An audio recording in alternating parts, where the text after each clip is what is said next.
That's interesting. Typical newspaper. That's all they would have had to do is say, hey, you know what? All right, it is 4:30. I'd like to ask you to please rise. We're going to observe a moment of silence and then join me in the Pledge of Allegiance.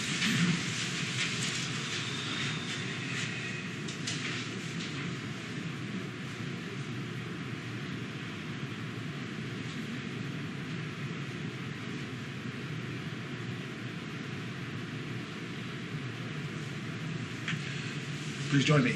I pledge allegiance to the flag of the United States of America and to the republic for which it stands, one nation, under God, indivisible, with liberty and justice for all.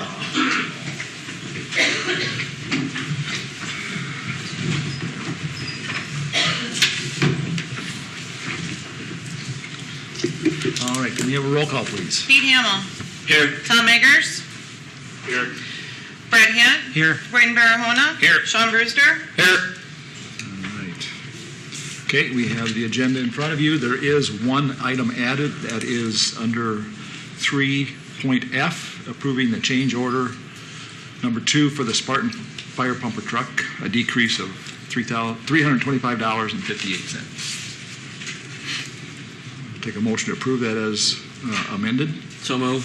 Support. Roll call, please. Hamill. Aye. Barahona. Aye. Brewster. Aye. Hant. Aye. Eggers. Aye. Okay. This time we have time set aside for public comments.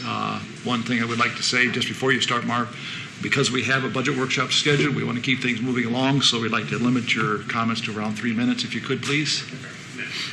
Thank you.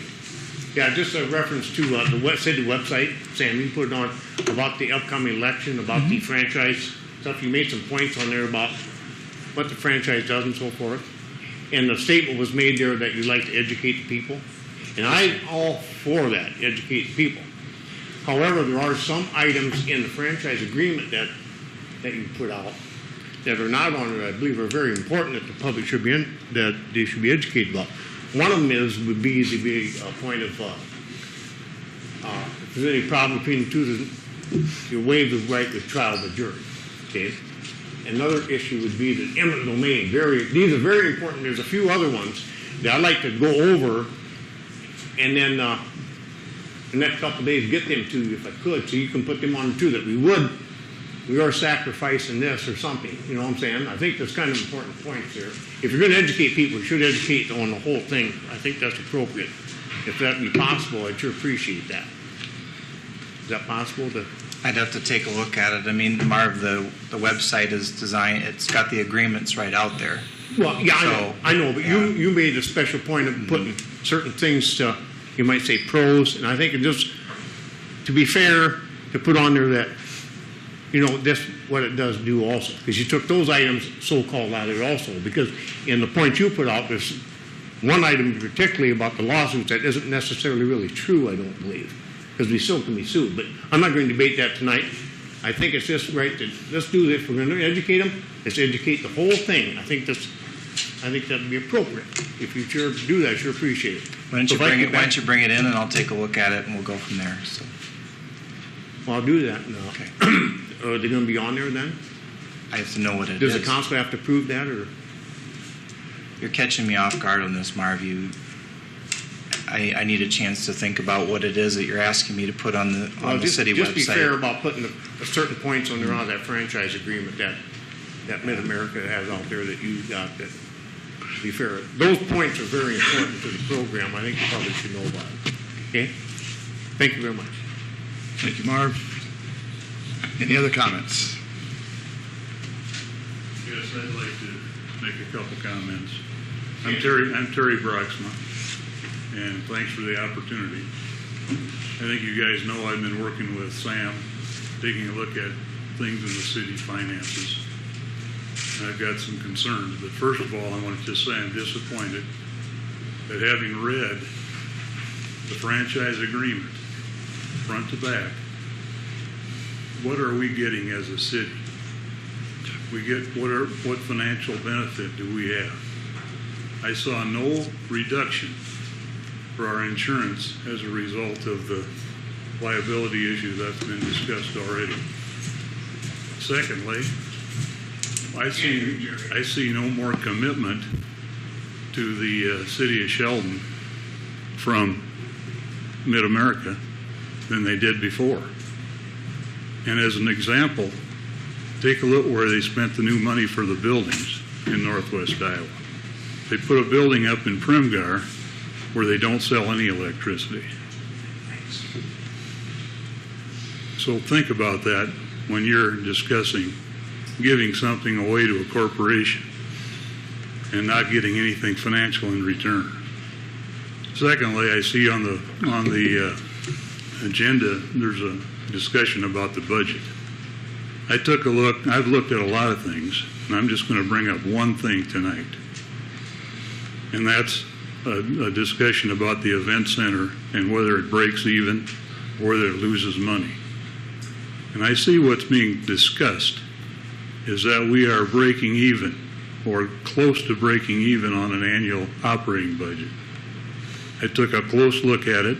It does not include debt service, and it included over a 2-year period $75,000 of donations, which may or not be repeatable. Debt service on the bond, the $3.4 million that was borrowed by the city to build the event center, is $280,000 a year. So that puts it in the red without the donations in the range of $630,000 for 2 years. So just as an example, I've said before I feel we've got a spending problem in Sheldon. You're not going to undo anything. We're not going to unring any bells. What I'm saying is we don't have a revenue problem. We have a spending problem. We have to pay for what we've got. Thank you. Okay, Terry, can I ask you a question? That does not include the asset of the pavilion either, does it? No, and that's the other thing I was going to bring up. I've been through this before with the school board and the city on a 2080 agreement. There's no depreciation on your budgets. And without depreciation, you put nothing aside to replace the building when it's shot. That's what happened to the indoor pool. They wanted the school to fix it, not the city. I couldn't get money out of the city. So what happens? The thing deteriorates to the point where people then say, I'm getting out. I'm just warning you. You take a look at your budgeting. You got a $5.5 million asset. How are you going to replace it 20 years from now? Or are you going to just dump it in a hole like we did the pool? Am I right or wrong? Well, we did try and we do have a provision to set aside some money for maintenance. And how much? What is it, Sam? 13 cents per 1,000, 13.5 cents per 1,000. Which brings in about what you've got About 25,000 budgeted for repairs and replacement. Mm-hmm. To replace that building, you should be putting a minimum of 5% aside in an account that doesn't get rated. That's why we'd had no money for the fire truck. Having a tax certificate on hand that you can sign is not cash in the bank. I've taken a look at the dollars that we owe and the obligations that we've got and what we've guaranteed people. We need to get stuff paid for. Not more things, like a new park for $8 million. All right, Terry, I hate to cut you off, but we're at the 3-minute limit. Yes, Thank you. I realize that. I realize that. But I give my time to my husband. Do I have to finish up? You done? No. Okay. thank you.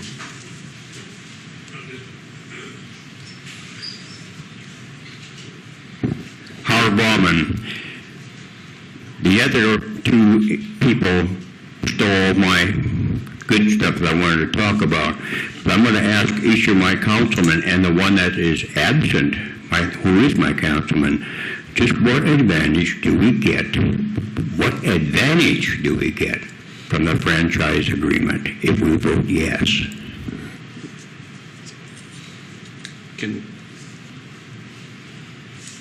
I guess that that's why we'll go to a ballot and see what happens. There are, I think, and these are just opinions, but I think the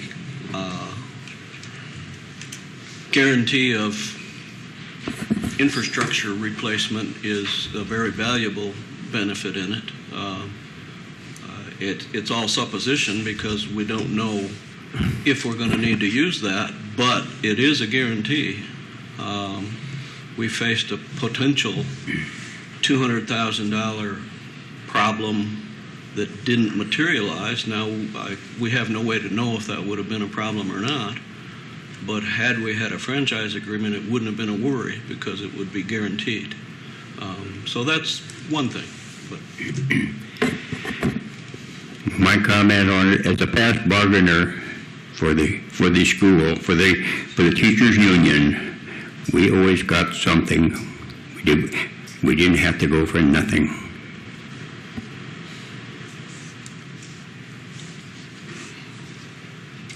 All right, thank you, Harvey. Are there any other comments, public comments to be made at this time? All right, then let's move on.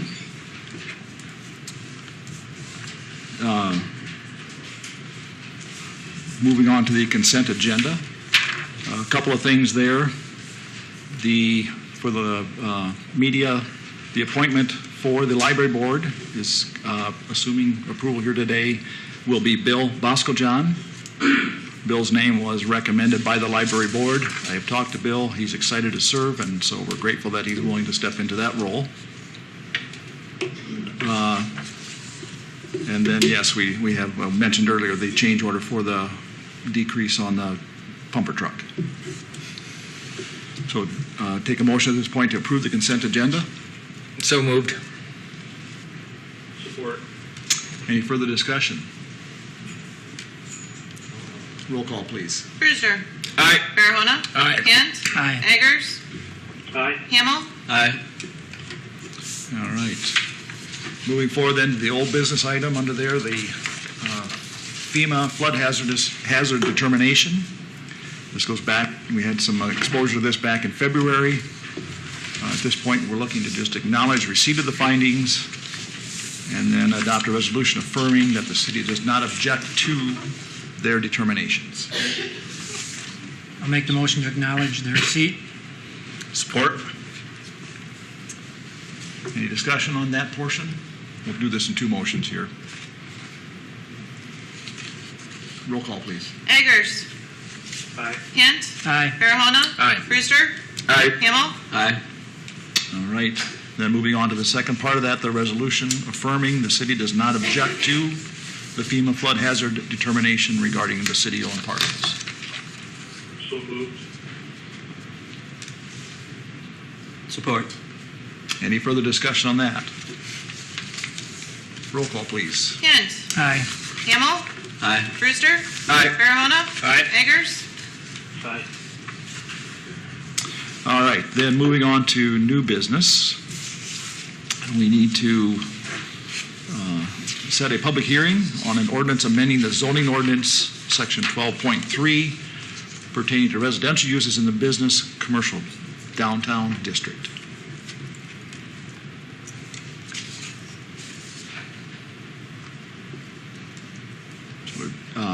We'd like I'd like to see a recommendation for approval and then setting a hearing for November the 6th as a first reading. So move. Support. All right. Discussion. Hearing none, roll call, please. Kent. Aye. Farahona. Aye. Brewster. Aye. Hamel. Aye. Eggers. Aye. All right. We're moving right along. Sam, it's your turn to speak. Do you have anything to say? I have nothing to add. Okay, great. All right. How about Todd? Just one, maybe two. The mill was in town last week. We did get our residential streets milled. And while they were in town, they did edge mill 16th Street. Maybe I didn't turn it on, right? They did edge mill 16th Street. I'm hoping to see a paver in town next week to replace the pavement on those and to fix the crown issue on 16th Street. And then the last thing I wanted to add is in the budget we had for replacement of plow trucks. We have one found. It's a used truck from the DOT. So hoping to get our hands on that here in the next couple of weeks. In doing so, I need confirmation that I can liquidate a 1984 International. So unless somebody opposes, I'll be putting that up for sale. Replacing it with a 2002. So we're moving way up in the world. What year was this one, did you say? 84. Okay. Are there any objections at this point? None. We'll let you just go ahead and do that. The one question I About had. $10,000, Marv. Question I had on the milling that was done, is that done, I mean, have we pretty much washed our hands of what's going on, the one that did the original overlay on 16th Street? Or is this the same company that's doing that now? So the company that milled 16th Street is actually the subcontractor to the general. Okay. So they are the ones that laid the asphalt as a subcontractor to the general. Okay. Yep. So So they are- we've made. I've been in touch with Omni. Omni Engineering is a general contractor out of Omaha. Mm-hmm. I've been in touch with them, and they are in agreement that they need to get back and get that repaired, Okay. which is where the action for the subcontractor came. Okay. Good. Good. Because I think last time you reported it was saying something like that was going to be they were walking away. So from my it. last report is that the Omni was being unresponsive, Mm-hmm. and we were going to utilize the DOT for leverage, and we were going to hold on to funding until that point. Okay. But since then, I've actually made contact with Omni. Okay. Great. And how much money are we withholding yet? We have approximately $125,000, and I estimated that if we had to redo the work at our own cost, it would have cost us between $60,000 or $65,000 to hire somebody to come in. So we retained double of the work that needed to be done yet. If that makes sense. Yeah. All right. Kurt, anything you'd like to report? All right. Anything from you, Councilman, on my left? Nope. Wayne or Tom? Nope. Nothing there? Okay. And I have nothing either, so at this point, do we need a motion to go into the workshop, or? I'll just take a 5-minute recess to Okay. get situated. All right, we will take a 5-minute recess then. Those that want to stick around for the budget workshop are welcome to. The rest of you are free to leave. Mayor, Yes, sir. I will not be able to continue on with that. Okay. But we'll follow up upon my return. Thank you for Okay. setting up the ability to join by phone again. There will be a quiz when you get back. That would be the case. All right. Very good. All right, we'll take a recess then.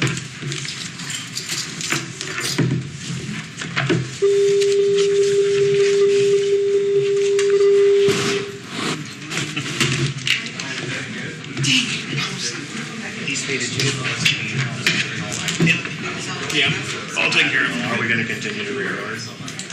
We didn't adjourn, Okay, we'll continue. No, we didn't. We're still. so continue to record. Nobody will So be able can to you hear. put your microphones, yes, that way? Yeah, you get it. It's probably great. Either that or you stay up here.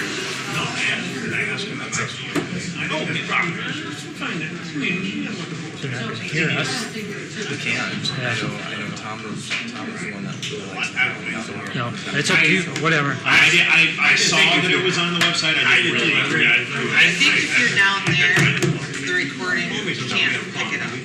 So it depends what you want. I mean, we can do it down there, it just won't be probably picked up on the recording, or we can do it up here and it will. Is that a preference? Doesn't matter to me.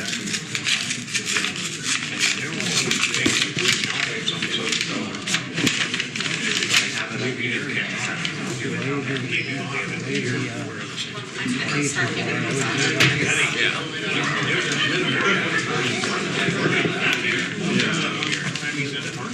Thank you. That one sheet on this was a little hard to read. We've never done a workshop like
You've got to add that place. See, I was big on that line. I watch that stuff. There's lots of people big. To make sure Sean told me something. I know that now. And it's not. It does that for some reason. Absolutely. But see, they've been leaving that. And then Sean told me that Sam. Well, just part of the safety trial. That first year, I'll keep stacking them up. Yeah, now they reported they I asked for them to create. I'll take one if you have extra trees. Hey, my neighbors. Anytime I talk to her, I had fun doing it. Yeah. You see, we'll talk now. Yeah, call. 3-4-12-6. Sure. I look forward to that. I'll give it back. I've got it on here too, right? It was in the packet. Yeah. So I've got it.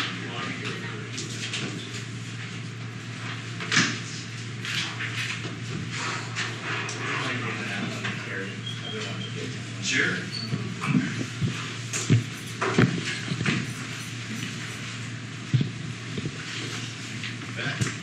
All right. Let's get going on this. Yes.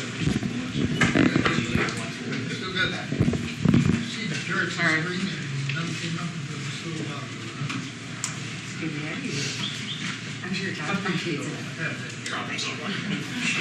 I can lay these out too, Wayne, but I didn't give you one either. That's why I was reacting.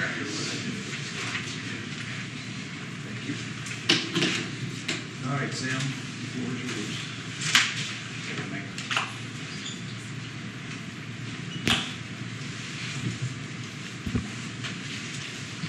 Thank you, Mayor. We're doing something a little bit different this year. In the past, these end of the year financial reports have been on a consent calendar.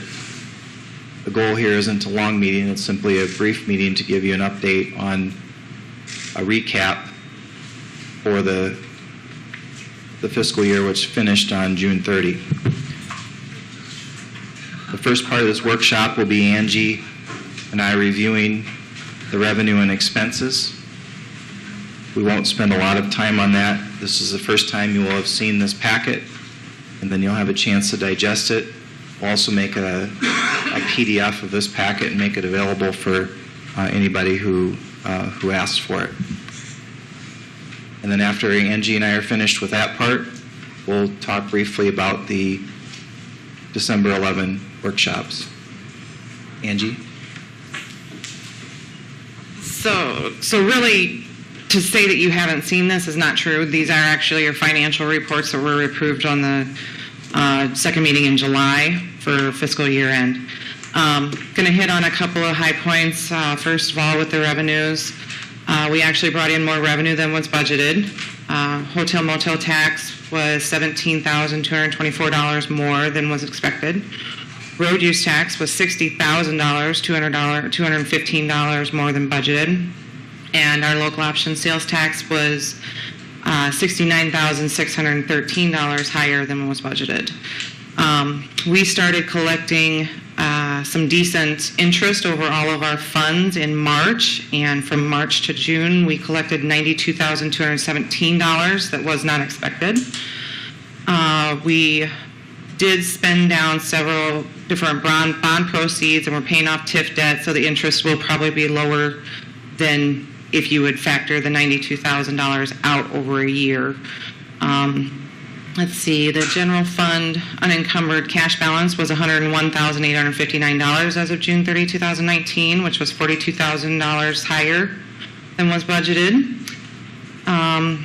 The projected cash balance for the end of this fiscal year is expected to be $47,778, and that is before the interest is added in, because we certified our budget before we knew our interest projections. And it does not include the unanticipated overage of $42,000 that was left over from the 18-19 budget. In the expenses, there's a mistake on the airport budget. If you'll notice that that's a large negative, that I inadvertently amended it incorrectly, and that'll probably be noted in our audit. Wages that were over, SCAT was due to the call-in meeting pay. That's based on supply and demand. Miscellaneous protection was due to the police secretary actually working more hours. Rec was over just due to the lack of applicants, so we were forced to increase their pay. Pool is the same. Crossroads Pavilion, that is higher because of making the assistant director full-time, whereas she was part-time before. Economic development was due to a larger wage increase than was budgeted, and road use tax is due to the payout for the retirement. And water is from the certificate grade increase. And also our insurance costs were lower than budgeted. So if anybody has any questions over all the reports? Health insurance, medical insurance? Both. And work comp also. That was significantly lower.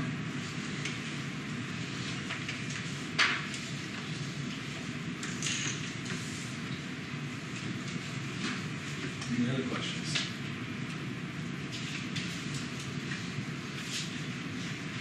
Okay. Is there anything else that you would like to share at this point? Sam? We'll move on to talk briefly about the goal-setting report, and if any of the council members come up with questions on the budget information that's been passed out, we can certainly circle back and talk about that. So in front of you is the 2015 and 2017 goal-setting reports. You could take that home with you and read it prior to the December 11 goal-setting meeting. Jeff Schott, who worked for the Institute for Public Affairs, he has retired. And Eric Christensen, those duties were passed to the Iowa State Extension Office, and Eric Christensen has filled Jeff Schott's shoes, big shoes to fill. Jeff has made quite an impact over the years with many communities across the state, and I have worked with Jeff before. I've had a few conversations with Eric. I believe he will be good to work with. We're looking at Wednesday, December 11. He's pretty flexible that day. It would be a noticed special council meeting.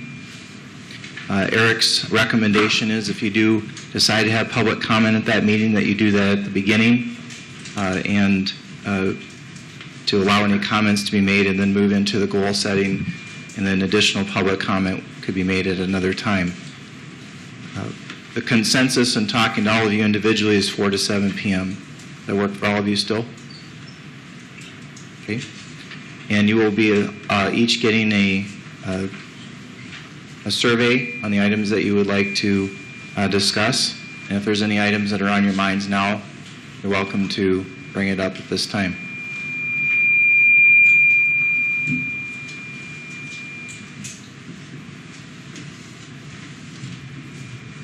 One question I have is he going to be working with SEDC board as well on that same time, or the same day, I should say? Yeah, so we discussed this at our last board meeting, and SEDC is not going to do a goal planning session this year. We're going to look at maybe doing it next year, just based on some of the priorities that we have set previously, want to continue work on those. However, we talked about potentially having a portion like of our executive committee from SCDC, if invited, be willing to be a part of that because a lot of our goals and priorities do align, and we certainly see that that could be advantageous to make sure that we're all staying on the same page and stuff. So, as far as us doing a full-fledged, I keep looking at April, she sits on our board, but a full-fledged goal planning session this year, we're not. I mean, we've set some pretty high goals here 2 years ago that we're still, ongoing and trying to achieve. So we want to make sure we keep our focus there. I think representation from the executive board at least would be worthwhile. I would encourage you highly to make that work if it does. Absolutely, we can do that. Okay. Go ahead, Terry. Can I ask a question of the group here? Does anyone here know what the total debt is that Sheldon owes right now? Our total obligations? Not right off the top of my head, no. What would you guess it is? It's 6. What's that? I'm going to guess it's in the $10 million range, maybe. Pretty close for the general obligation stuff. We're obligated for an additional $7 million for the sewer and water that's supposed to be financed by water treatment income. Right. And we're obligated for a cosign. So that puts us at right at $18 million. And we haven't paid for or figured out if we're going to pay for a new water tower, which is another $2.3 million. I'm just saying, when you're doing your goal setting and looking at your budgets, I think you should all know how much debt's out there and not try to sugarcoat it because we're going to have to pay it. And so let's get smart and not keep adding to the pile. Let's reduce the pile before we do the next thing. Please. That's my point. I'm going to let you know when I said it. I guess the one comment I have in our defense, how many of our bonds have been paid off early the last years?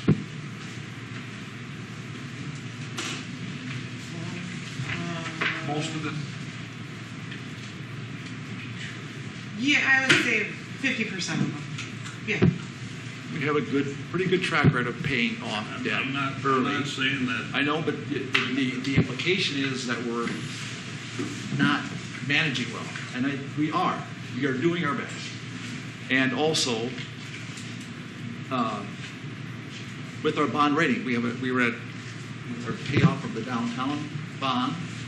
We are now at a debt capacity of 64% or something like that. Is that right? I've got the facts. And Yeah. Where does it put your debt?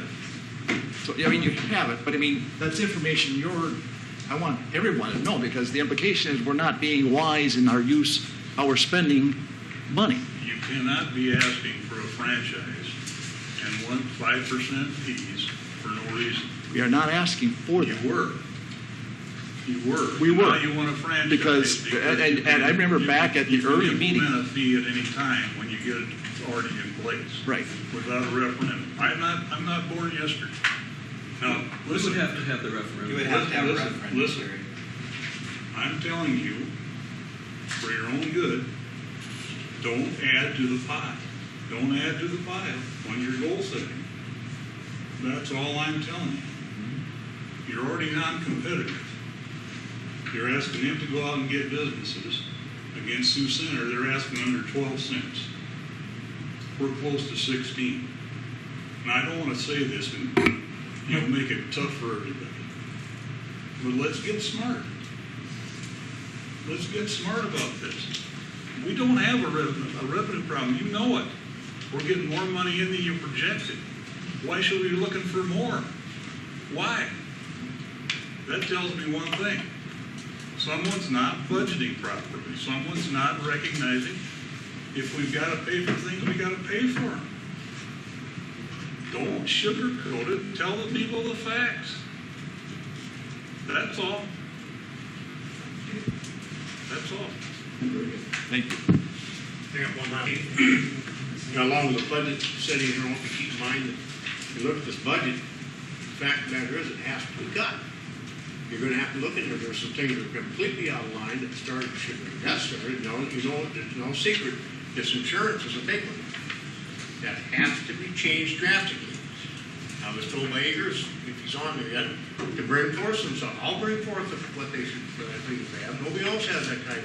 We're gonna get in line with everything else around here. That's how you save money. And then we'll bring some suggestions to the council on what you possibly save money in some of this budget. That cutting's not fun. I've been in business for 40 years and I had to do that myself. I went through the 80s. It wasn't fun. But I made it. But we gotta watch, it's our money. You can't just keep adding tabs. $2 1,000 this past year. Then valuations went up, but you couldn't help it. You cannot add no more. And you gotta watch what you spend. We can't be spending $26,000. You say, oh, it's just a little part of the budget. That's what I heard, Rick. You can't be spending $26,000 for looking at some $6 to $9 million park, for God's sakes. It doesn't work. It's crazy. That'll pass the week to the budget time. Yeah. A question for you, Mark. You keep bringing up the health insurance. Yes. The point I cannot get by on that is why must we balance the budget or cut the budget on the backs of 30-odd employees? Why must just those 30 absorb the cost for it? Right?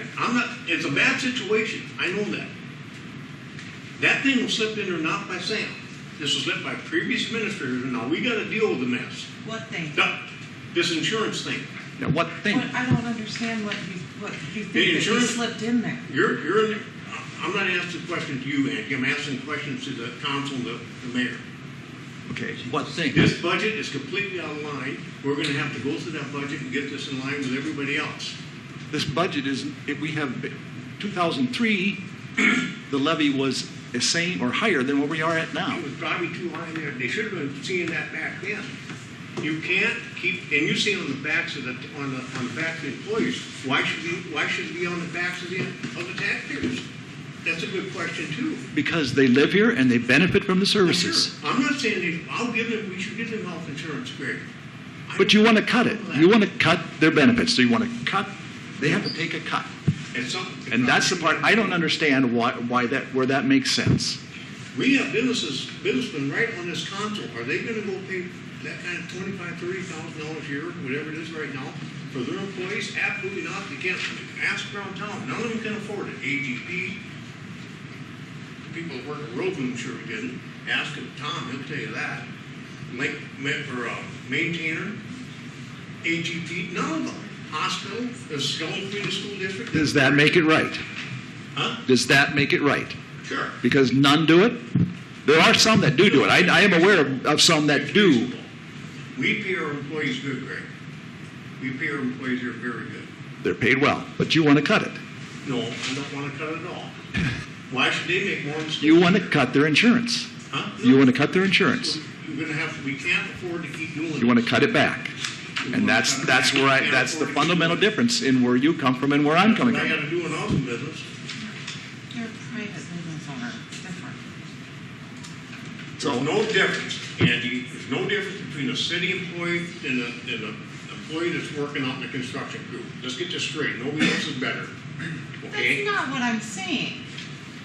I'm not asking you. I'm addressing the council here. Okay. Those are the people that are making decisions here, not the city clerk. It's these people. And they're just listening to the public out here. Now, if you take a poem, that's I'll guarantee you the people out there. Go up and ask these people.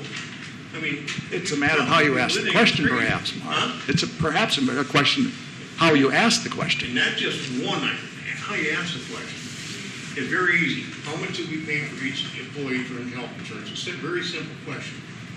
Very simple. And then ask that. Very simple. Very simple. And so where should it end up? Pardon me? Where should it end up? You want me to bring some policies here? I'll bring some policies, and then you get what they're paying. Let's show them school district. I'll show them that. And they're happy. And they get paid. They get paid well, just like Sidget. And I don't hear them hollering. I'll bring that one around. I'll bring that here. In the hospital, well, we got some things lined up. We'll do that, and you can go by them. Let's go by them. We don't need the union to vote on this thing for crying out loud. Now, there are some exceptions. There are some exceptions here.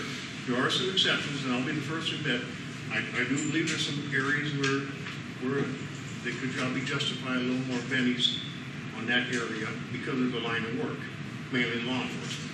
But that's we got to look at this thing. You can't just keep going. It's going to work. I get a question. Just so that I can try to understand, like I've tried to talk to Mark to see where he's coming from, but is it our understanding that, like, do the city employees, because my understanding is that Mark's just asking, or he doesn't want their benefits changed or anything, unless I'm misunderstanding what he's asking for. He just wants them to pay deductibles like everybody. So do the city employees pay deductibles already, or are their benefits paid in full? Like, do they pay, like for all of us, you know, like the average person would be like a $1,500 individual or $2,000 individual out of pocket with like a maximum out of pocket of your family for $4,000 to $6,000. So does the city employees do that? If I might. So the 31 employees, 19 of the 31 full-time employees recently switched to the health savings account, the high deductible plan, which is a $4,500 single, $9,000 family deductible. Okay. The city, let me get through my whole thought here before. So 4,500, 9,000. The city is contributing 7,000 into the employee HSA accounts for those 19 employees, which basically leaves a $2,000 deductible. So we've gone from for those 19 employees, have gone from a $250/$500 deductible, which is what it had been since the 1980s, to the $4,500/$9,000 deductible plan that the city is funding 7,000 of. So basically, those 19 employees have gone to a $2,000 deductible. And in doing that, we're able to save 10% on each of the plans that we did that for, which is an approximate conservative cost savings of $40,000 total for the current fiscal year.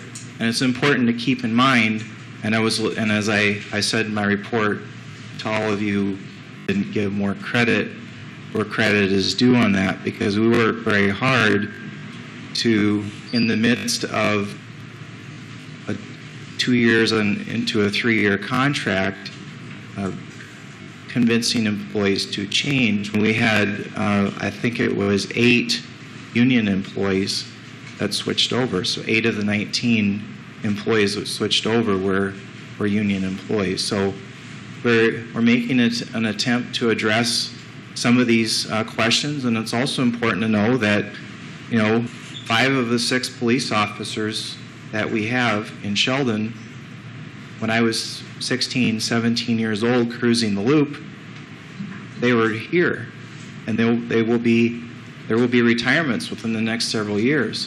And I know how hard it is to fill police officer positions because it's getting more and more competitive.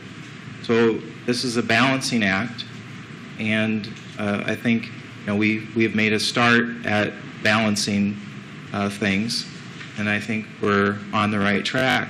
I do not support, however, the idea of going to a full high deductible health savings account and not doing some that we will lose our competitive edge. And we are part of a number of communities are participate. City of Estherville helps with the wages, particularly for police officers, are at median or below. Benefits are higher, and that's one of the important factors in retaining law enforcement. So, again, thank you. Did I answer your question, Carolyn? Yes, thanks, I appreciate it. I Okay. understand the fact that in order to get good workers in our police force, that's so that we can, offer the same type of benefits as that is, but I just was trying to clarify my understanding of what he was trying to ask for as far as the budget, to see that I understood it. And another point, if I might, Mayor, is our non-union employees are now contributing to the cost of the plan. That's different than it had been prior to July. Not yet, but, okay, thank you.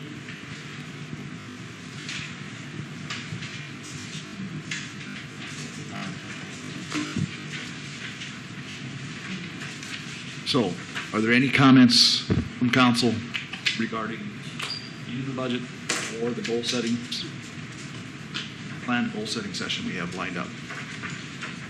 I just think as we go forward in the planning session, we need to think of the future.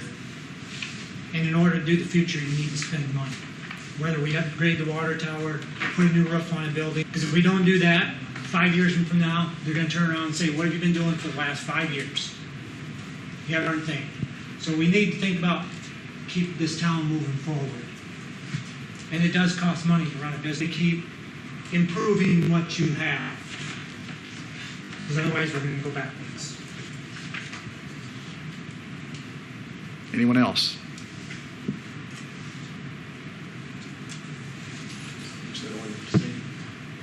All right. With that, I think we will consider our workshop taken care of. Need a motion to adjourn. So moved. Support. Hamel? Aye. Kent? Aye. Aye. Cruiser? Aye.